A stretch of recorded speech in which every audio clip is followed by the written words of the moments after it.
I guess it all started when I was born in Brooklyn, New York in 1954. I like to tell people that I was lowered in New York. You know how people say they were raised somewhere? Anyway, but I grew up there, and I was, for the sake of labels, in a pretty classic East Coast establishment, Jewish liberal family, progressive people, very socially conscious. I think in the 21st century they would call us woke. My parents were worried about making sure that the widow had shelter, that the orphan was fed, if you will. But they had no actual real interest in God per se. They were Jews ethnically and very much part of that community. My parents were first generation Americans.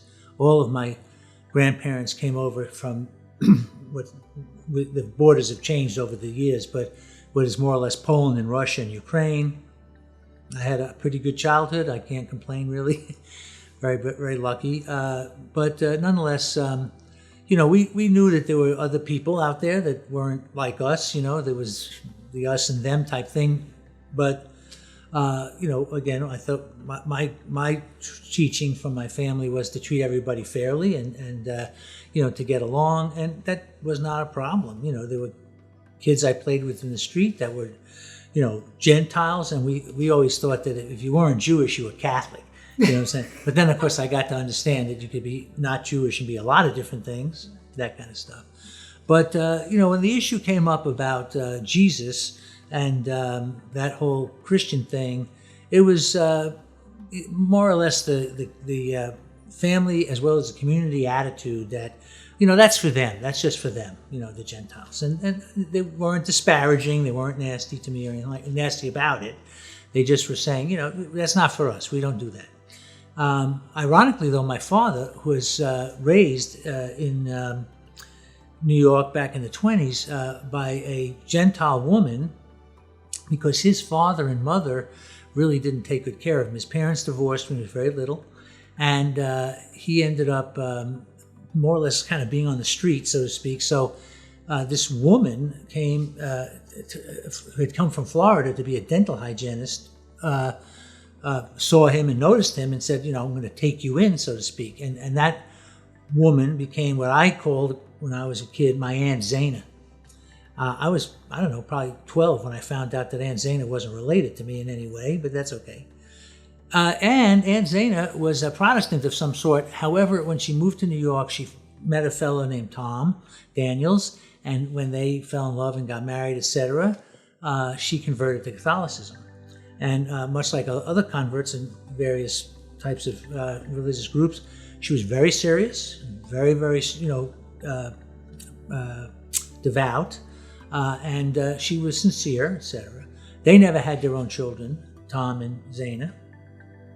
They lived in Brooklyn, also in a large single-family home, where in the old tradition, the matriarch lived there. The two sons and their wives lived there, and the sister lived there. This was all, this house on East 17th Street in Brooklyn. We went over there for Christmas, and it was nothing religious. It was just simply a lot of presents and beautiful Christmas trees and all kinds of candy and things like that. She never said a word to me as long as I knew her about, believing in Jesus or anything like that. She knew what her limitations were, I'm sure. But it was just a wonderful thing to have this essentially surrogate grandmother who was, somebody I knew very well and loved a lot, because my father's own mother I barely knew at all, and I didn't know his father at all either very much.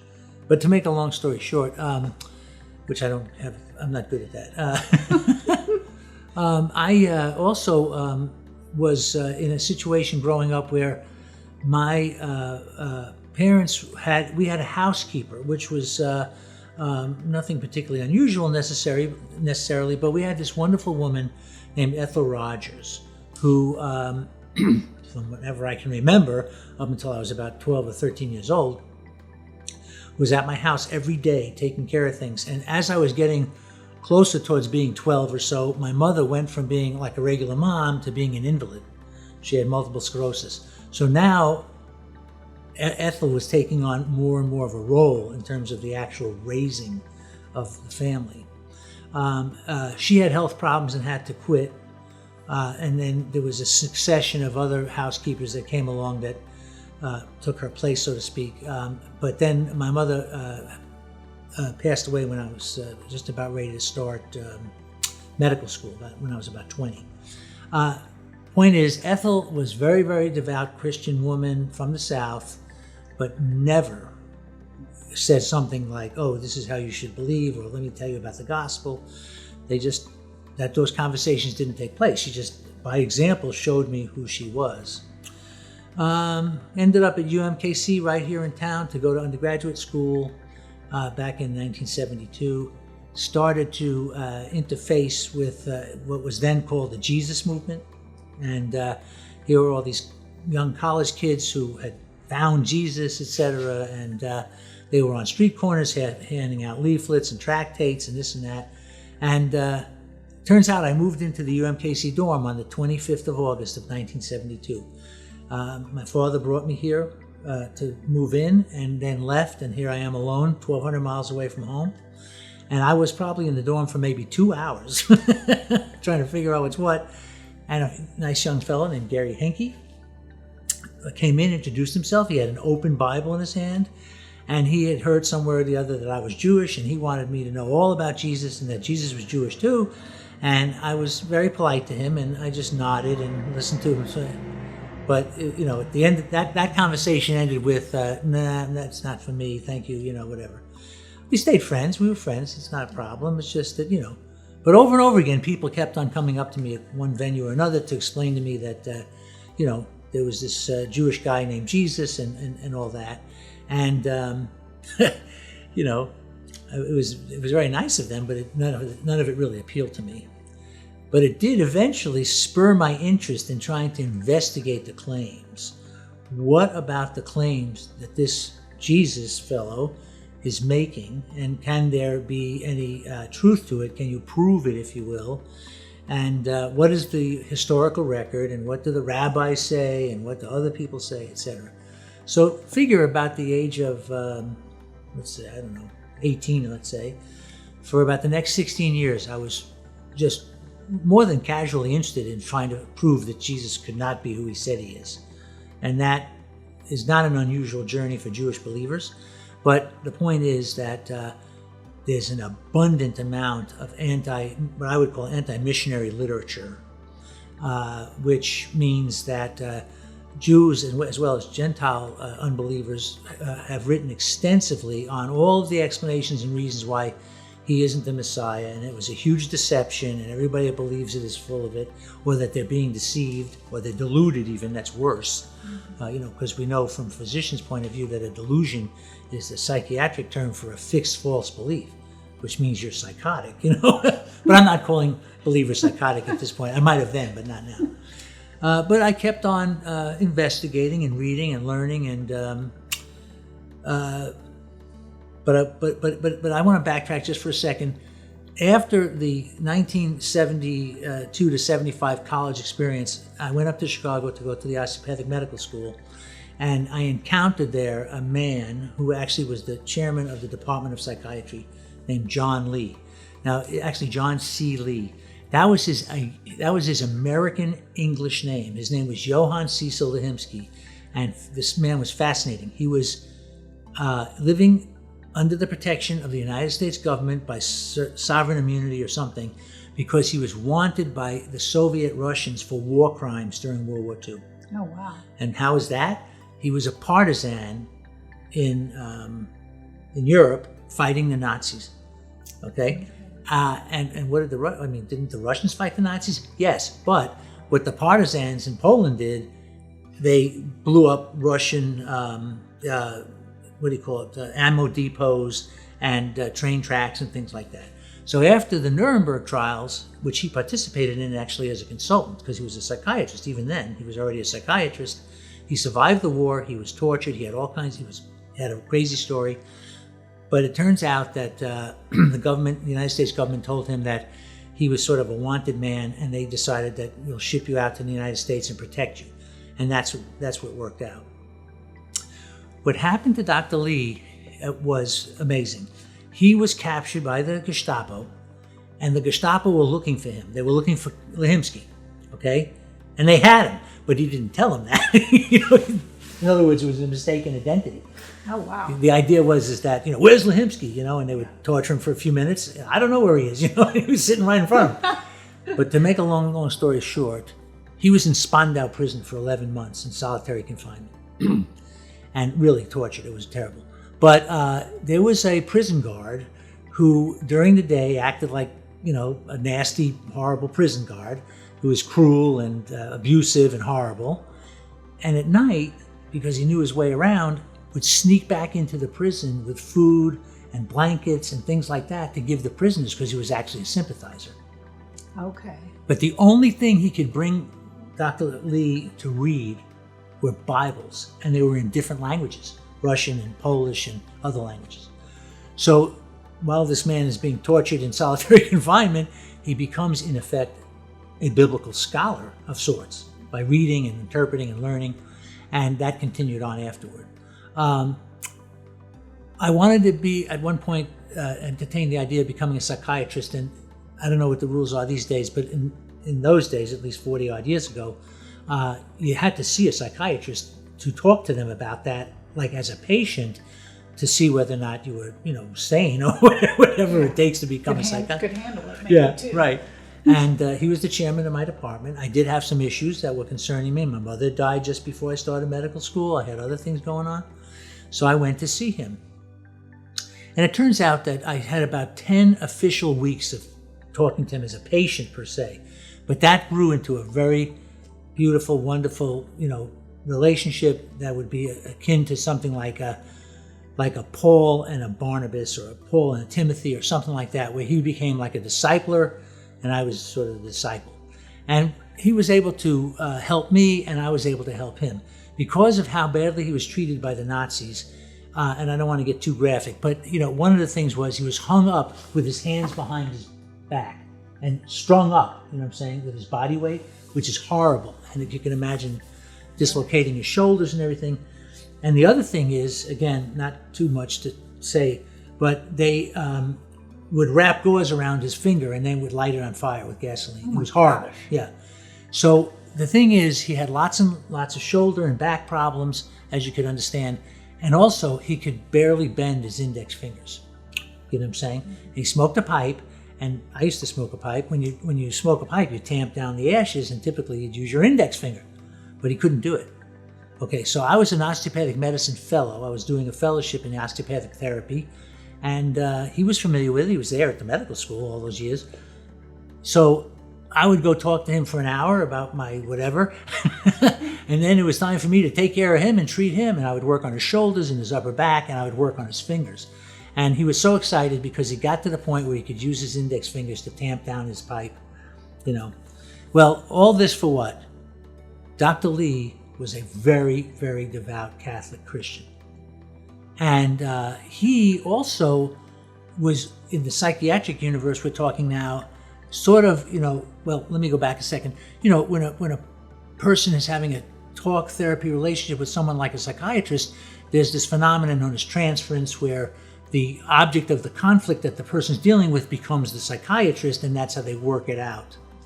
Well, here was the irony. I was suffering because of my mother's death. I had a difficult marriage situation going on, all these things, and I'm talking to him about that. All the while treating him, and his wife, Regina, her name was Regina, was dying of I think it was breast cancer, okay? And she did eventually die, and so all of a sudden, here's a man who's been in medicine his whole career, has spent tons of time in terrible situations, in war, tragedy all around him, but he never had the death of a loved one impact him like this. And now, guess who becomes the object of the transference? Me. I'm his psychiatrist, you see. But it all worked out just wonderfully. But growing with him through this process, I started to appreciate his faith. And having thought about this Christianity thing for some years already, I pronounced to him one day in the middle of a conversation, I said, well, if you believe that Jesus is the Messiah, and that's, your faith is based on that, and I really respect what you have to say, so I'm going to believe that too, because, you know, if you believe it, it's okay, so I must be okay believing it as well. And very measured, very calmly, put down his pipe or whatever, and he said, "No," he said, "That's not how this works at all." He said, "You need to go to Judaism. You have to go to Judaism to learn where you came from." Because I wasn't very, like I said, I wasn't religious. I didn't have a bar mitzvah, you know, all this other stuff. So I took it, you know, under advisement that I should learn something about it. Came back to Kansas City for a Christmas break in 1979. And when I came back to Chicago, he had died. And nobody had told anybody. This is way before cell phones or any email. I could have found out like it. So a friend of mine called me and said, "Look, I hate to tell you, but John Lee died." "Oh my God, when's the funeral?" "No, the funeral was like a week ago." Okay. And there was a great deal of spiritual and weird irony to that too, because in his little inner circle, this little group of people like me, and there were several of us, 4 or 5 or so, each and every one of us was not around when he died, which is kind of odd. Yeah. You know what I'm saying? But we all, in talking about him dying after the fact, realized that we all had a moment with him where he said goodbye to us. You see what I'm saying? You know, this kind of, and there's much more to this story. I don't want to go off too far into it. But now I know he's dead. The thing that comes to mind is go to Judaism. I wanted to say the prayer that the Jewish people recite for a dead loved one, which is called the Mourner's Kaddish. I didn't know anything about it. I just said that's what Jews do when somebody dies. Okay, so I reached for a book that my parents had. I'd taken from my home after my mother died, which was called A Jew in His World, written by this Rabbi Heller, who married them back in 1940, whatever year they got married, 46 or whatever. Okay, and I thought this for somehow or the other would have like this mourner's prayer in it, and it was nothing like that. It was just a book about Judaism, but not about like, you know, the liturgy or anything. So I started reading it, and it was just captivating. It was just amazing to me. Lee was one of these people who, he had a very heavy accent. He spoke perfect English, but he used the accent to his advantage because it made you listen to him closely when he talked. You know what I'm saying? Right. And he also had this uncanny ability to, like, in the middle of a sentence, we'd talk to him, and he would hold his hand up and he'd say, "But you said, 20 months ago." And he was right. You know, I did say that, or somebody else said. He was amazing.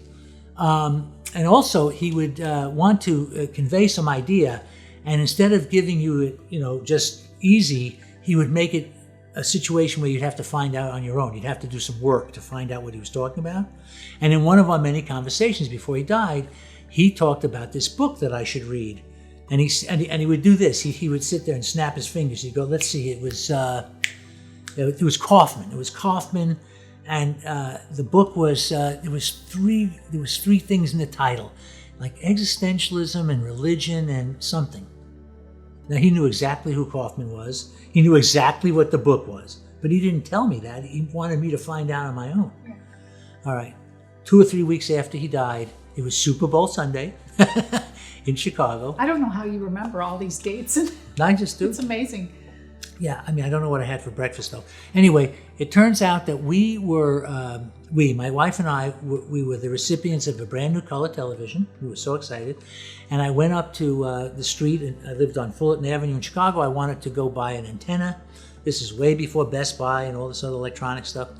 But I was going to just get an old-fashioned rabbit ears antenna for this television. And it happened so there's a brand new bookstore that had just opened up. I can't resist bookstores even to this day. Brand new. I mean, it might have been open that day or a day before, whatever it was. And I walk in, there's nobody there but the clerk.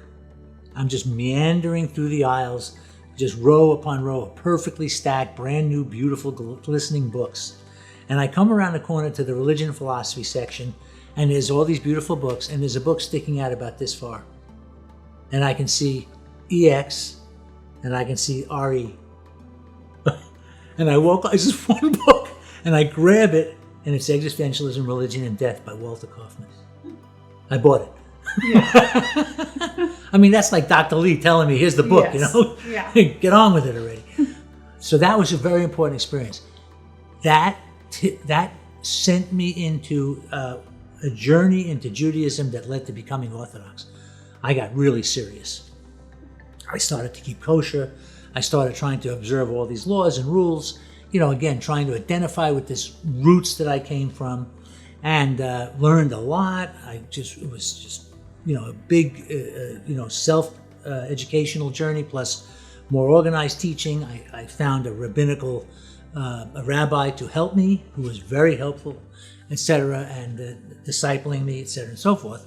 And all the while, I'm still denying, of course, that Jesus is the Messiah, or the Jewish Messiah for sure, because he just can't be, and that's all there is to it. Like I said, lots of anti-missionary literature out there that makes it very clear that he cannot be the Messiah. But to get to the next phase, which leads to the end of this whole thing, sometime in the next hour, I'll get there. My marriage went kaplooey. I got divorced, and so all this Orthodox stuff that I was doing became very, it was cumbersome and tiresome, and it was just difficult to do. You can't eat out anywhere because there's no kosher food, or if somebody invites you to dinner, you have to be a jerk because you can't have the steak or whatever it is. You know what I'm saying? And a lot of people don't understand. They may, but they may not. But I started moving further and further away from this whole, Orthodox Judaism, although I learned a lot. I did, and I really do appreciate that journey.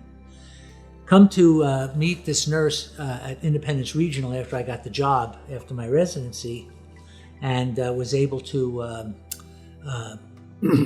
get to know her a little bit. And remember, I'd had all this years had gone by now, 16 or so years had passed, or some number of years, where I had gotten very practiced at getting involved in conversations with believers about Jesus, trying to shake them up, because I knew everything. I could tell you he wasn't the Messiah, this and that. And most of them were polite. They indulged me, But I go to this young lady's house, Kim, her name was Kim, she was an OR nurse, and they're having a football party, the Chiefs, and I was attracted to her. She was very beautiful and lovely and everything else, and I think people were trying to get me to get to know her and that kind of thing. And the first thing that occurred to me when I went to her house was it was filled with all kinds of, what I would call religious artifacts. There's crucifixes and there's Bibles all over the place. And I'm thinking, oh, but we got to, become, friends at least, talking and stuff. And plus she had a dryer. My dryer was broken, so I could bring my clothes over. I could wash them at my apartment and dry them at her place. And, the interesting thing about her, in terms of all these other Gentile believers that I had ever encountered before, what made her different is she would have none of it. I could tell her anything I wanted. I could try to show her the most convincing, obvious, to me, proof, and she didn't care about any of that. He's the Messiah. He's the Christ. He's the risen Son of God. All right, whatever, but, I couldn't shake her. You know what I'm saying? But as the relationship got closer to being serious, and it did, obviously, I started to go to church with her. Just, why not? We went to Timothy Lutheran Church in Blue Springs. And I sat there week after week, sitting on the edge of my seat, just waiting to pounce on the pastor who starts up with some anti-Semitic trope or something else about the Jews are damned or whatever the case may be. And the only thing I heard, Dr. Ginnelle, week after week after week, what did I hear? Grace, love, forgiveness, I'm saying kindness. Those are Jewish values. Wait a minute, you're supposed to be a Gentile Christian. What am I hearing that from you from, So it turns out we got married. Right. And then a year later, we had our first child, Lauren, who's now 30-something, 32, I guess. And right while Kim was about ready to give birth, whatever, 1988, I guess that is, that summer, it was the summer when Scorsese's film, The Last Temptation of Christ, had come out. And if you remember, it caused a lot of controversy. And everybody was pointing fingers at everybody. This is a Jewish conspiracy to hate Christians, and the Christians were saying this, and everybody's yelling and screaming. Well, I just decided, why don't I just read the book? He won the Nobel Prize, the author, Kazantzakis is his name, Nico Kazantzakis. I said, all right, so I got a copy of The Last Temptation of Christ, and I read it, and it had a profound effect on me. And what was the effect? And again, this is all the Holy Spirit in my view. One of the dilemmas for the Jews, or any unbeliever for that matter, but particularly for Jews, is they get really bogged down with the idea that man cannot be a God. Okay? Right. And I completely agree with that. No man, no human can be a God. But God can be anything he wants. Right. Okay? He could be a cigarette lighter. It doesn't make any difference. Right. They don't put that into the right... I don't see that as being something that they put into perspective. Okay? Certainly, humans cannot be God, ever. But God can do the other thing. And here you have in this book, which I consider blasphemy and don't recommend, it's not good, is a narrative of a Jesus who is a human that God has basically sent his son to undertake this mission, which he doesn't want to do. He's a reluctant Messiah, but he doesn't want to do it. Okay, and again, you can go through the whole story, and I could go through the details. It's not important. What's important is that in Kazantzakis' vision of this Jesus, he gets crucified, he dies, and then the last paragraph in the English translation is that now Jesus had died and it is finished. And the next sentence is, but in fact, it's only just begun. And I was like, I got slapped. I mean, it was like somebody slapped me. Of course, there's something now I understand that I never got all this other time. Nothing. Never got it. Okay? So, when my daughter Lauren was born, I thanked Jesus. And I looked around. Who said that? It was like, there's nobody behind me. Who said that? Okay, I was amazed. It was truly amazing. Yeah. Well, I got to thinking, I got a problem, I'm going to have to deal with this. And I started, looking at what do you do next, and this kind of thing. But here was the crux of it was, what do you do when you're a Jew and you want to be Jewish and you're supposed to try to be part of that universe, if you will, but you're, believing in this Gentile God, whatever, misunderstanding again of what's really happening here. And that's when, I decided to go talk to this pastor I'd been listening to for whatever, 2 years already, at least 2.5 years.